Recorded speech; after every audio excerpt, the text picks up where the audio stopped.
motornya, lalu diantara spontan dengan rasa ikhlas saya tolong ini orang, saya ambil bensin di dalam tangki, kemudian saya pindahin ke motornya.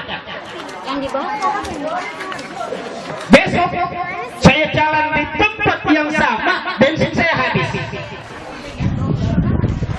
Begitu bensin saya habis, nongol satu sosok manusia. Dia tanya, "Om, kenapa?" Saya bilang bensin habis.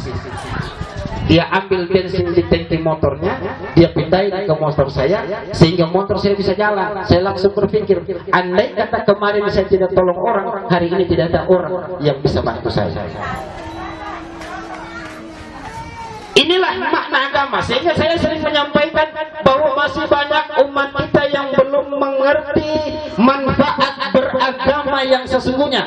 Ada banyak orang menyangka bahwa beragama itu hanyalah kepentingan akhirat. Bukan. Agama tidak akan pernah ada di bumi ini kalau bukan kesejahteraan dunia maupun kebahagiaan akhirat yang diinginkan oleh Allah. Lagi pusing, gak ada duit, sholat. Lagi pusing, nggak ada istri, sholat. Lagi pusing, kalau banyak istri, sholat. Pusing juga kalau banyak istri. Oh tidak. Kalau pusing di tempat yang satu, ditinggalin bawa pusing di tempat yang lain. Sholat harus dibawa ke bentuk penyembahan kepada Allah, karena yang menciptakan kehidupan ini hanyalah Allah, dan yang akan membuat kita keluar dari persoalan hidup ini hanyalah Allah.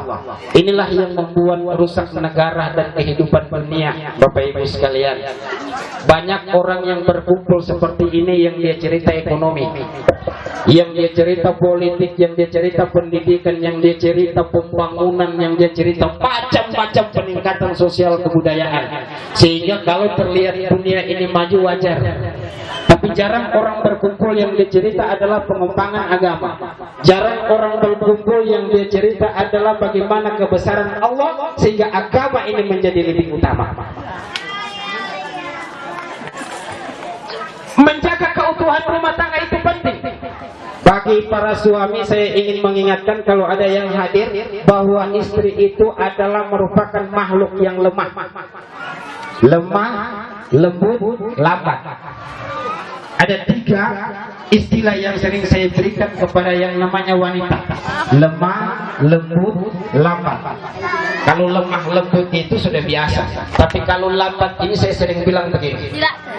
Kalau kita mau ke undangan, Pak Dwi, kalau kita mau ke undangan, jangan coba-coba kita mandi duluan. Berani kita mandi duluan, kita nunggu di teras 2 kali Indonesia Raya, baru dia selesai. Baru dia selesai. Kenapa? Yang pertama dia ngurus pakaian dalam, setelah itu ngatur pakaian luar. Pakaian luar selesai dia urus parfum. Ada yang lebih gila lagi, dia pakai bibir merah warna hijau. Belum selesai urusan bibir merah, bulu mata dipasang. Ini masang bulu mata ternyata lama ya, lama. Nanti kalau tidak bagus pasangnya, pas kita mau jalan angin kencang terbang semua hilang. Makanya saya selalu kalau dengan istri saya kalau mau ke undangan, saya bilang mandi duluan, pakai baju duluan. Berani saya yang duluan, wah 2 kali Indonesia Raya saya nunggu di teras baru dia selesai. Belum urusan pakaian, masih bagus di sini.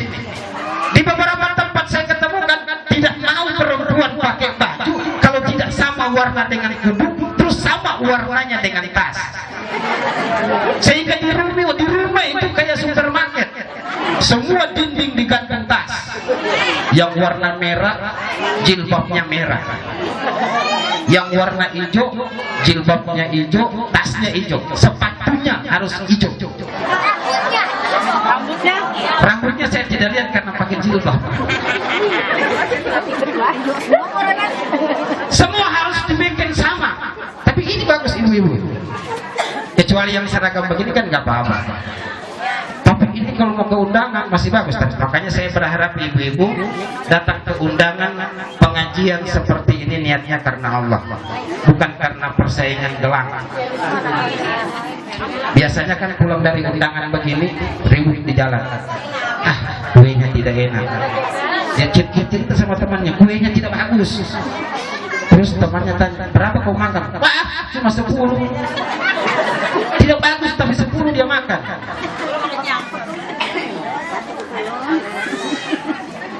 Oleh karena itu ibu-ibu sekalian, dalam membangun rumah tangga, menjaga keutuhan rumah tangga itu adalah merupakan salah satu kunci daripada sempurnanya iman seseorang. Karena itu amanat Allah. Di dalam satu rumah mesti mengerti watak suami kita ini seperti apa. Harus paham. Harus terjadi senantiasa setiap waktu musyawarah. Terjadi setiap waktu tanya jawab. Suami juga harus pintar-pintar memberi semangat kepada istri. Saya biasa kalau pulang dari kerja, istri lagi masak, saya langsung bilang begini, Bu, masakanmu ini luar biasa. Andai kata ada 3 istriku seperti ini di dunia, saya bunuh 2 supaya tinggal 1. Dia kalau dipuji begitu perempuan di wilayah timur kalau dipuji begitu, merah hidungnya. Kadang-kadang hidung di depan, pindahnya di belakang. Hidung di depan, pindah di belakang. Menjaga keutuhan rumah tangga adalah merupakan kunci suksesnya iman seseorang. Oleh karena itu ibu-ibu yang saya muliakan,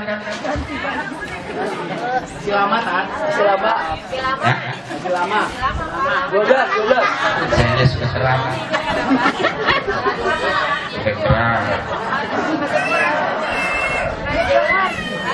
Oleh karena itu saya lanjut sedikit ya. Oleh karena itu sepulang dari pengajian seperti ini, mohon maaf kalau ada dialek saya yang agak susah dipahami karena saya orang Sulawesi. Saya baru 1 bulan di sini. Ya, betul. Perjalanan ke Jakarta ini hanya mengikuti melanjutkan pendidikan kesarjana S2. Terus ketemu dengan teman-teman dipanggil ceramah di sini. Jadi mau ambil master di Jakarta, Pak Ustadz undang ke sini ya. Saya orang Sulawesi. Mau ambil master. Jadi bukan ustadz, bukan kiai.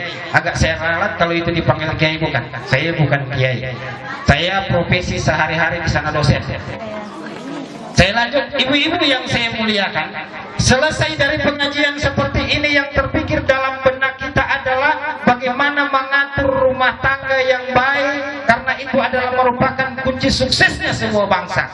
Itu juga adalah merupakan kunci suksesnya kita dalam beragama. Itu juga merupakan kunci suksesnya kita dalam mengarungi kehidupan ini menuju kepada keridhaan Allah Subhanahu wa ta'ala. Tidak akan pernah ridha Tuhan, tidak akan pernah ridha Rasul yang kita teriakin setiap hari. Kalau sepulang di rumah, suami kita anggap pembantu. Pak, air. Pak, masak. Pak, cuci piring. Pak, mama mau bobo, digaruin kepala. Enak aja.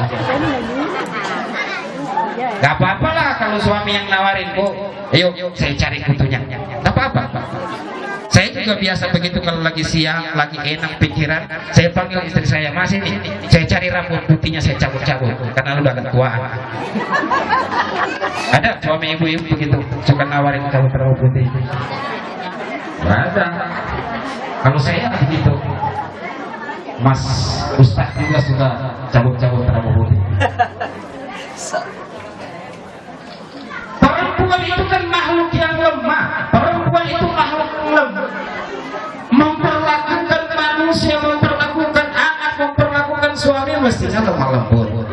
Jangan kemudian kalau kita marah kepada anak lalu kita bilang anak setan. Ini anak-anak setan. Nah, kalau anak-anak setan mamanya apa? Namanya iblis. Masa bilang anak-anak setan lu? Ya kalau anak setan gua, lu apa?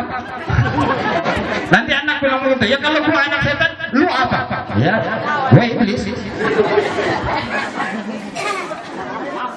Diperlakukan karena ibu adalah merupakan penanggung jawab rumah tangga. Ibu penanggung jawab rumah tangga.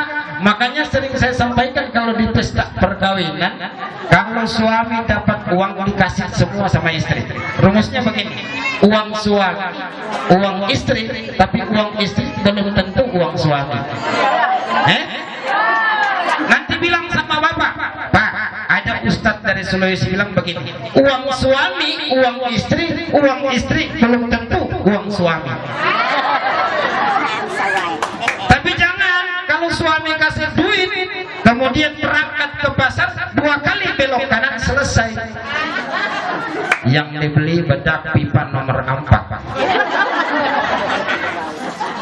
Yang dibeli, saya di daerah saya jual, saya dagang. Sehari ada ibu-ibu datang, Pak, assalamualaikum. Waalaikumsalam. Ada nggak bibir merah warna hijau? Saya bingung. Yang saya tahu kalau namanya bibir merah, ya merah. Rupanya ada belakangan muncul bibir merah warna hijau, bibir merah warna hitam. Saya pernah lihat loh.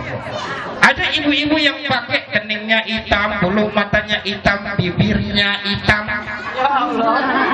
bedaknya putih ketebalan, ya sama dengan malampir. Enggak kecocokan namanya. Sudah pakai bibir, dia pakai jilbabnya warna hitam, keningnya dihitamin, terus bulu mata hitam panjang lagi, agak 2 jingkal keluar. Kemudian bedaknya ditebalin, ya udah kayak pocong. 2 kali belok kanan di pasar selesai 100.000. Yang dibeli perhiasan, akhirnya pulang ribut karena lupa beli beras. Seharian gak makan. Suami bilang, lu itu duit 100.000 kemana? Udah habis. Diapain? Udah itu beli lipstick, beli sepatu yang tumitnya kecil begini. Ada tumitnya kecil begini. Jadi kalau dia jalan di panggung yang berlubang